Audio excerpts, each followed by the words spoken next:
Je suis le bon berger qui donne sa vie pour ses brebis.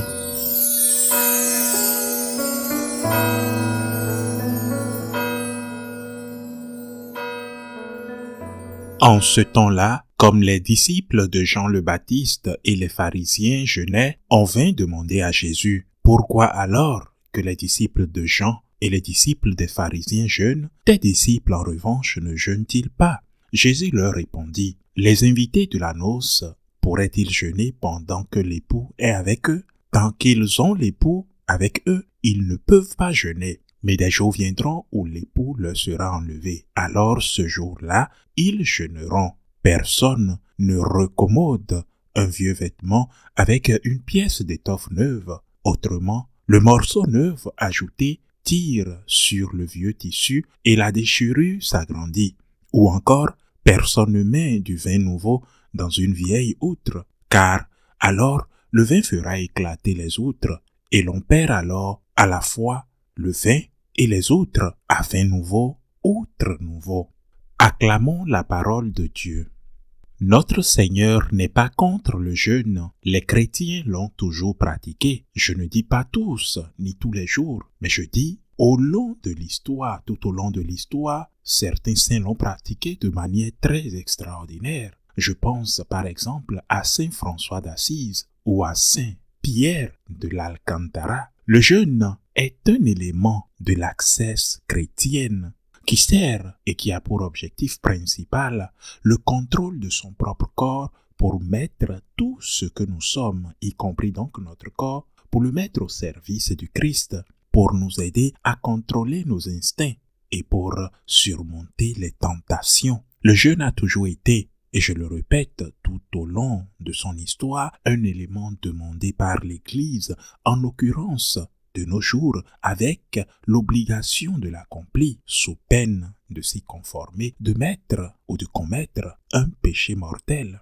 Je fais référence au jeûne du mercredi des cendres et du vendredi saint. Et en plus, avec le jeûne, une autre pénitence corporelle également, plus simple, plus légère, du moins pour la grande majorité, qui est l'abstinence.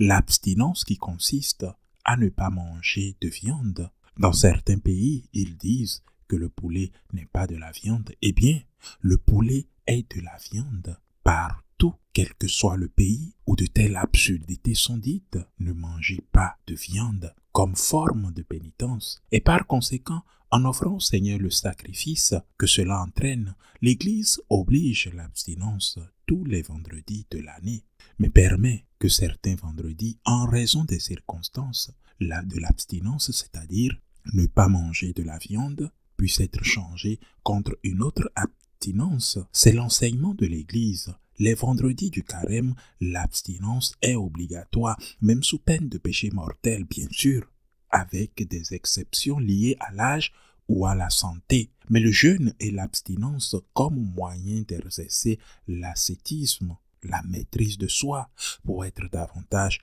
au service du Christ et faire face aux tentations continues d'être une énorme préoccupation de notre Église, disant qu'on peut manger de la viande le vendredi saint, sauf pendant le carême, en échange d'une pénitence. Ce qui se passait, c'est que la viande est consommée le vendredi, mais pour la plupart du temps, vu que c'est l'un ou l'autre, sans aucune pénitence. Aucune pénitence n'est faite. Ce n'est pas ce que notre Église enseigne. Il y a 2 jours de jeûne obligatoire et bien sûr d'autres jours recommandés. Et il y a une obligation également sous péché mortel, s'abstenir de manger la viande tous les vendredis de l'année. Et si cela n'est pas fait, au moins une pénitence pour substituer l'abstinence qui devrait être faite de la viande, si cela n'était pas fait. Nous vivons à une époque où nous ne sommes plus pécheurs, où nous ne savons même plus s'il y a de péché. C'est une autre question, mais mon devoir en tant que prêtre, c'est d'enseigner ce que l'Église enseigne,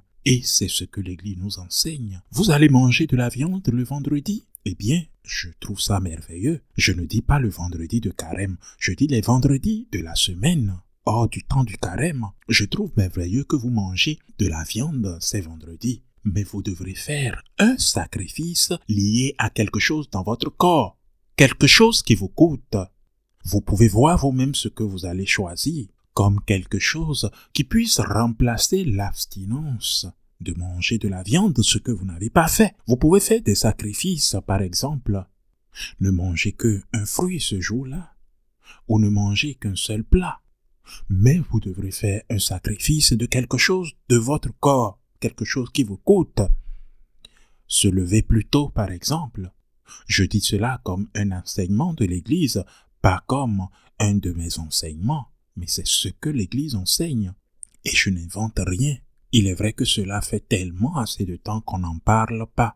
Par exemple, on oublie qu'il existe une règle de ne pas manger de viande tous les vendredis de l'année, en souvenir de la mort de notre Seigneur Jésus-Christ, bien qu'elle peut être substituée, sauf pendant le carême, par une autre pénitence. Le jeûne et l'abstinence sont toujours valables dans l'Église. Maintenant, cela dit, il y a bien sûr une autre chose sous-jacente ici, encore plus importante. Le Seigneur dit que le vin nouveau n'est pas mis dans la vieille outre, parce que le vin fait éclater les outres. Et là, on paie le vin et on paie également la vieille outre. De quoi parle-t-il? Le Seigneur nous enseigne que ce qui est important n'est pas le jeûne. Ce qui est important n'est pas l'abstinence. Le vin nouveau, c'est l'amour. L'amour est le vin nouveau. Qu'est-ce que tu as dans ton cœur? Aimes-tu Dieu? Veux-tu vraiment aimer Dieu? Est-ce que cela te fait mal de ne pas l'aimer assez? C'est le vin nouveau. Parce que vous pourriez accomplir non seulement ces actes de jeûne et d'abstinence qui sont très peu. Le peu que demande l'Église, 2 jours de jeûne par an pendant le temps de carême, ce n'est pas exactement une torture.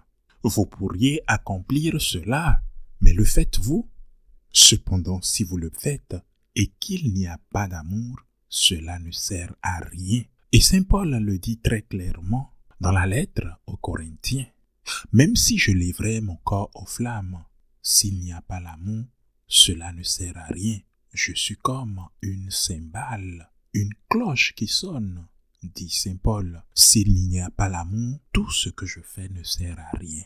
Avez-vous de l'amour pour Dieu dans votre cœur? Et si cela vous fait mal de ne pas en avoir assez, je ne crois sincèrement pas qu'il existe un catholique conscient qui dise qu'il n'aime pas Dieu. Je pense que la plupart d'entre nous, j'imagine que nous tous, parce que c'est ce que je veux dire, les saints ont fait et disent « j'aime Dieu ». À Dieu. Mais ce que j'aime, de la manière dont je l'aime, est si peu comparé au mérite qu'il a de recevoir de moi. Je veux l'aimer davantage, parce qu'il mérite bien plus. Je suis si petit, si pauvre, si pécheur, et que ma manière de l'aimer est si peu. Mais je veux l'aimer davantage, je veux l'aimer davantage. Et je demande le don et la grâce de l'aimer davantage, et que l'Esprit Saint enflamme mon cœur et le fasse brûler d'une flamme de l'amour divin.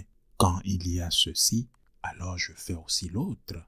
S'il n'y a pas l'amour, même si je fais quoi que ce soit d'autre, je veux dire jeûner ou s'abstenir, c'est une perte de temps. Parce que le plus important, c'est l'amour. L'amour qui doit se transformer en œuvre d'amour. Le jeûne, l'abstinence, qui doivent être des œuvres d'amour. L'accomplissement de ces pratiques doivent être des œuvres de l'amour, pas vues comme des obligations, mais des œuvres d'amour, portant la croix de chaque jour, qui est la plus grande des pénitences, parce que nous ne la cherchons pas.